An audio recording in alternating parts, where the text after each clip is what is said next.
How do you know? Oh, let's just say I have friends there who owed me favors. I'm laughing. I know, dear. I'm right here. Is this our date? Oh, heavens, no. I'm still in my bathrobe. We'll have our date on Saturday night.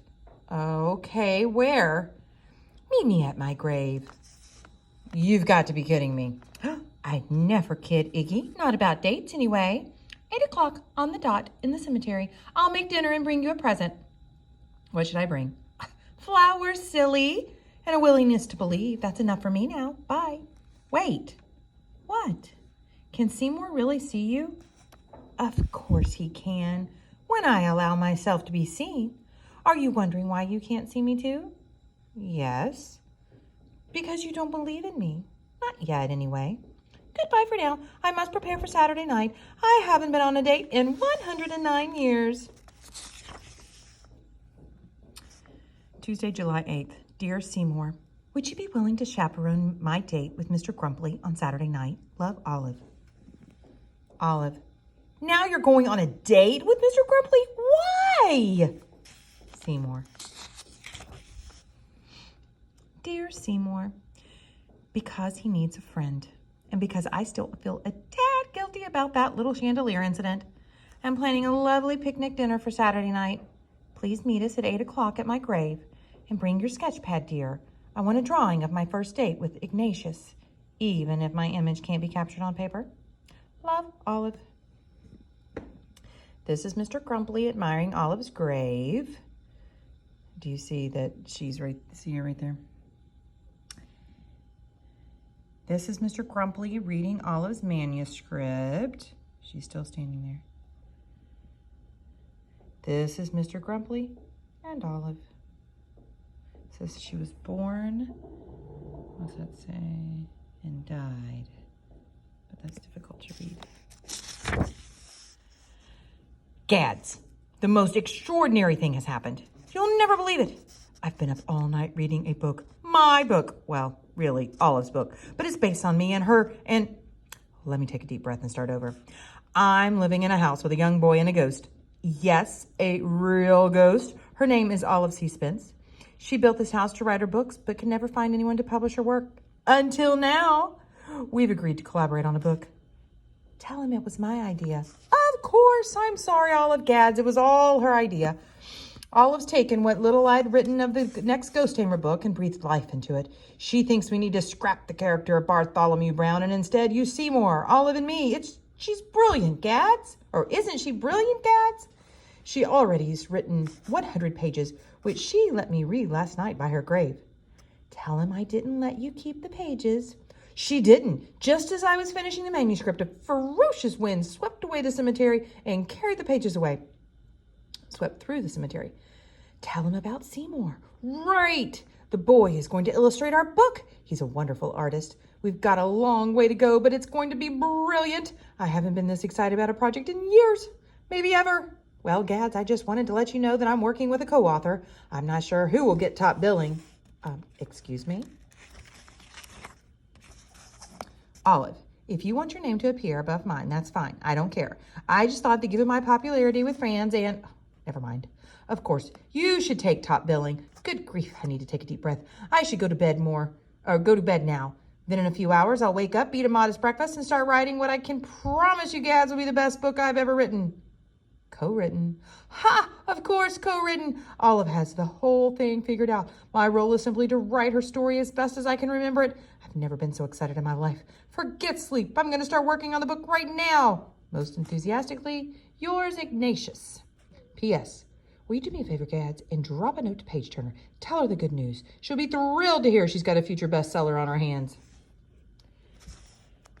Dear Miss Turner, I owe you an apology. For months, you've been calling my office asking how Ignatius Grumply was coming along on the next Ghost Tamer book, and for months I've told you that he was just putting the finishing touches on it and would have the completed manuscript to you by August 1st. The sad truth is, he hasn't even started it. Ignatius has been battling a case of writer's block for years. He would never admit it, of course, but we all knew he was in a slump. I had hoped his renting a house in the quiet town of Ghastly, Illinois, might jumpstart Ignatius' creativity, but it seems to have had the opposite effect. Based on a letter I received from him, I fear Ignatius has gone over the edge. The letter, written at 2:30 a.m., indicates Ignatius 1. believes a ghost is living with him. 2. thinks he is having conversations with this ghost. And 3. plans to co-write a book with this ghost, whose name, by the way, is Olive Suspense. I realize, Miss Turner, that this is the last thing you wanted to hear about Ignatius, but I can no longer, in good conscience, cover for him as I have in the past. Ignatius is wigging out. That's all there is to it. Regrettably, E. Gads. Dear Mr. Gads, well, this explains why my letters to Ignatius keep coming back marked return to sender. Occupant has left for the summer. Yes, I knew Ignatius suffered from writer's block. I even knew of his financial problems. I figured if he was broke enough, he'd have to write another Ghost Hammer book, whether he wanted to or not. Like you, I'm concerned about Ignatius' mental state, but please understand the terrible public relations implications here. The last thing I want is for young readers across America to find out their favorite author is nuttier than peanut brittle. Fortunately, I keep a private investigator on my payroll for situations like these. His name is Frankenbeans. I'm sending him to Ghastly immediately to poke around a bit. Until we know more details about Ignatius' conditions, I suggest we keep this matter to ourselves. Confidentially yours, Paige Turner. P.S. I recognize the name Olive C. Spence. Isn't she the woman listed in the Guinness World Book of Records for receiving the most rejection slips in history? If memory serves, she wrote something called Graphic Epistolary Mysteries, or some such unmarketable nonsense. Grumpily Grant's interview. Famous author talks about life, books, and his recent victory over writer's block. To celebrate what he calls the biggest breakthrough in his life, children's book author Ignatius B. Grumpily gave a rare interview yesterday to the Ghastly Times. I am a new man, proclaimed Grumpily 64, who is spending the summer in Ghastly. In recent years, Grumpily, author of 12 books in the Ghost Tamer series, has been famous for what he wasn't writing. I had a terrible case of writer's block, which I brought on myself, admitted Grumpily. I was miserable, and I was making everyone around me miserable. It's impossible to write when you're selfish and crabby. What changed his mood? It's this new book I'm working on, chirped Grumpily. It's inspired, I tell you. It's brilliant. Finally, I have discovered what true art is. This will be my best book ever. Grumpily then turned to Cartwheel, saying, I feel 20 years younger. Welcome, Frankenbeans. Ghastly welcomes Frankenbeans to town. Beans, who hails from New Jersey, says he'll be in town a few weeks. I'm here on a business trip, said Beans. It's top secret. I'm investigating the mental state of Ignatius B. Grumpily. Wait, you're not going to put this in the newspaper, are you? Yes, we are. Sorry, Frank. Your secrets are our business. Frankenbeans arrives in Ghastly. Still no buyer for Spence Mansion. Demolition is possibility. If Les and Diane Hope can't find a buyer for Spence Mansion, they might have the 32.5-room house demolished and sell the property as an empty lot. By the way, I was thinking about this book, and I realized what Diane Hope, it's Diane Hope, but Les Hope, you have Les Hope and she has Diane Hope. Anyway, I thought that was funny. Of course, the sellers would prefer to sell this lovely mansion to someone who can appreciate the history of the house, said the real estate agent Anita Sale. But it is a complicated matter. As everyone in Ghastly knows, demolition is not out of the question. So far, the only person who has expressed interest in buying the house is Seymour Hope, son of Professors Les and Diane Hope. Well, it's cute, I suppose, said Sale, but I hardly think an 11-year-old boy will be able to afford to buy a house with paper route money. Spence Mansion, located at 43 Old Cemetery Road, was once a showplace, designed and built in 1874 by Olive C. Spence as a place to write her never-published graphic mysteries. The 3-story Victorian home has fallen into disrepair, leading the current owners to conclude the property might be easier to sell without the house on it. Professors Les and Diane Hope were not available for comment. The couple is in Europe on a lecture tour to promote the results of a 12-year-long research project, which they hope will conclusively prove that ghosts don't exist. The Ghastly Gourmand, surely you jest. Free books for those with the library card. House for sale, $250,000 or best offer. Yard work. Seymour's now doing yard work. Frankenbeans, Private Eye, 2 Paige Turner, RE, which means in regards to. Condition of IB Grumply, date July 27th, report number 1. Beans here. Not much intel to report yet. Did a quick drive-by of 43 Cemetery Road. What a dump. Imagine 3 stories of peeling paint and rotten wood with a wraparound porch that's pulling away from the house. Almost like it's scared. Top the whole thing off with a creepy cupola and you've got yourself a real Halloween special. The house sits at the end of a long dirt road. Ancient oak trees line the drive. There's a cemetery behind the house. The only thing that separates the backyard of the house from the graveyard is a row of scraggly apple trees. Bit too close for comfort for my taste. Oh yeah, there's also a pond on the west side of the property with a few ducks paddling around. I saw Grumply. He was taking a walk around the cemetery. Didn't realize how old and flabby he'd gotten. The 11-year-old kid who's living with him was down the block mowing a neighbor's grass. The windows of Spence Mansion were open. I think I heard doors slamming inside. Must be the wind. More to follow in my next report. Franken Beans. P.S. Update. Grumply just went back in the house. I can see him with my binoculars. He's sitting down at his computer. Did y'all see my class lights turned off? Hold on, I gotta make them turn back on. Isn't that funny? Hello, lights. Hello. There they go. So now here he goes. Book 13 in the Ghost Tamer series. At first, the famous author was skeptical. Who ever heard of a ghost wanting to collaborate on a book with a famous writer like me, he thought, as he admired his handsome reflection in the mirror. But it was true. The old ghost who occupied the dusty house he had rented for the summer had made it abundantly clear that she wanted to help the famous author craft his next book. Oh, so I'm an old ghost in a dusty house while you get to be the famous author who admires his handsome reflection. I only meant that, and I'm helping you? Olive, this is just a first draft. You didn't even mention me in your interview with the Ghastly Times. I didn't want people to think that. Forget it. I quit. Olive, are you there? Please come back so we can continue writing. Apologetically, Ignatius. Olive, I'm sorry.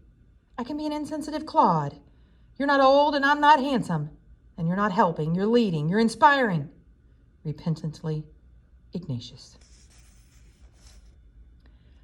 Olive, can you hear me? Can you read this? Are you in the house? Are you right here in the room? Please say something, anything. Beseechingly, Ignatius. P.S. Or you could just slam a door or two so I know you're still here. Or play a little something on the piano. There's a whole lot of clues about his character traits right now in this part of the book.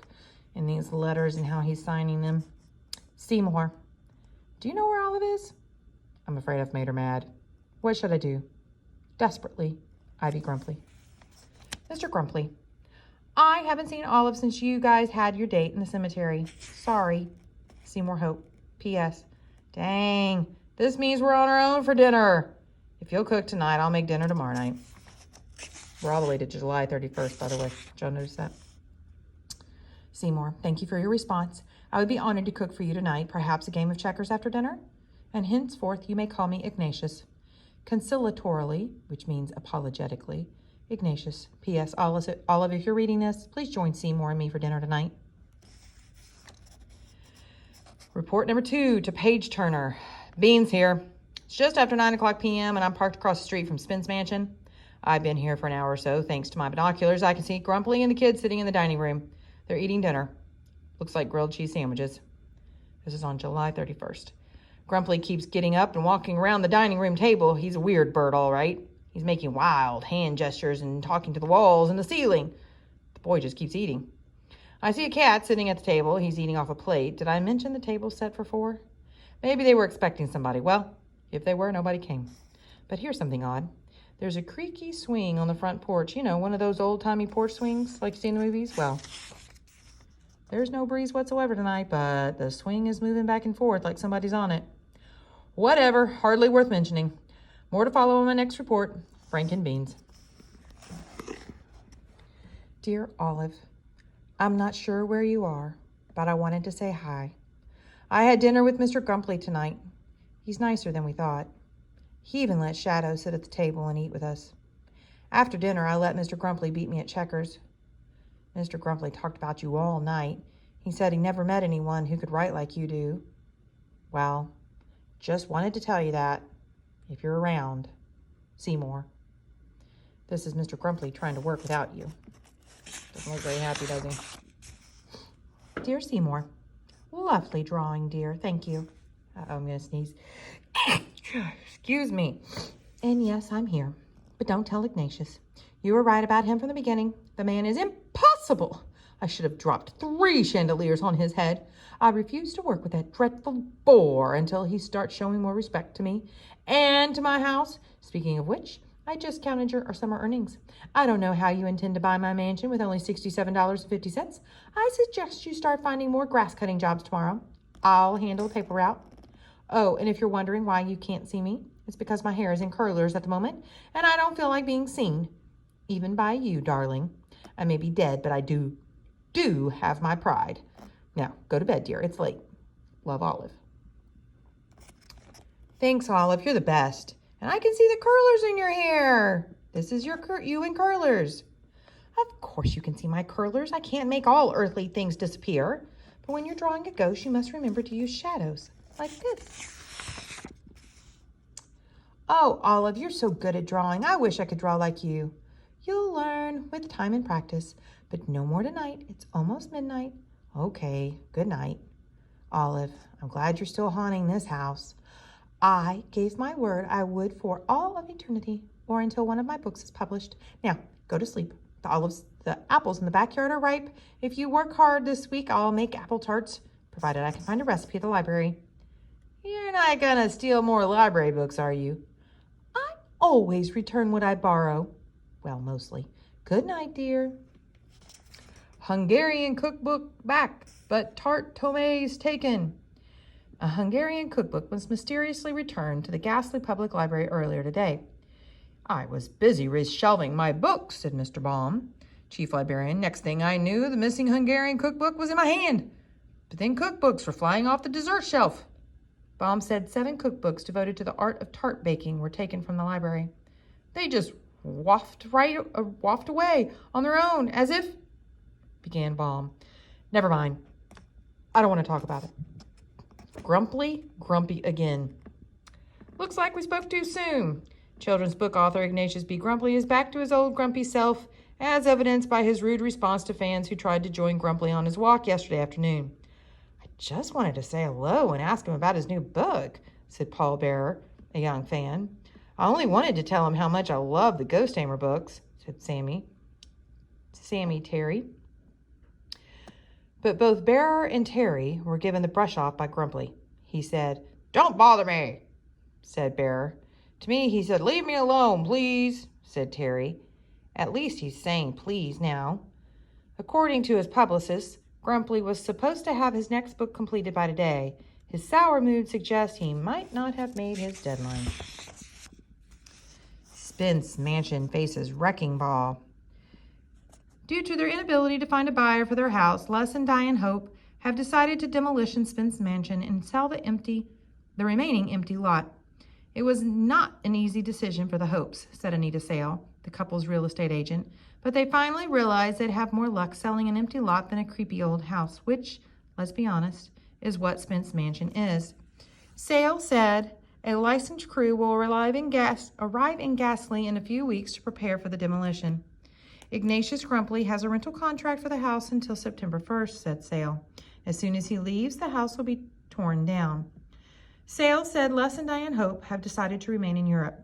When asked where Seymour Hope will go after the house's demolition, Sale replied, "The kid's parents told me they're going to pawn him off on Mr. Grumpy. I guess the kid can't very well travel with his parents on their lecture tour if he's constantly spouting off about his best friend Olive the Ghost." And Grumpy did authorize his lawyer to sign a contract in which Grumpy agrees to return Seymour to his parents if they request. And if they don't want him back, well, Grumpy's stuck with the kid and the cat. But Professors Les and Diane Hope don't want anyone to know their plans, so don't print any of this in the paper, okay? Whoops, sorry, Anita. Your secrets are, well, you know. Now it's an empty lot for sale, and Ghastly Times he's trying. I have an assistant who's helping me this week. She's really shy, so don't be offended if she doesn't stop and say hello like I usually do. Seymour, the paper boy. Welcome, Anita Sale.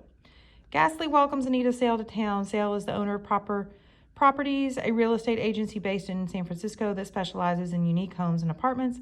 While in Ghastly, Anita will stay at the Ghastly Inn. A welcome to our town, Anita. Report number 3, from Beans to Page Turner.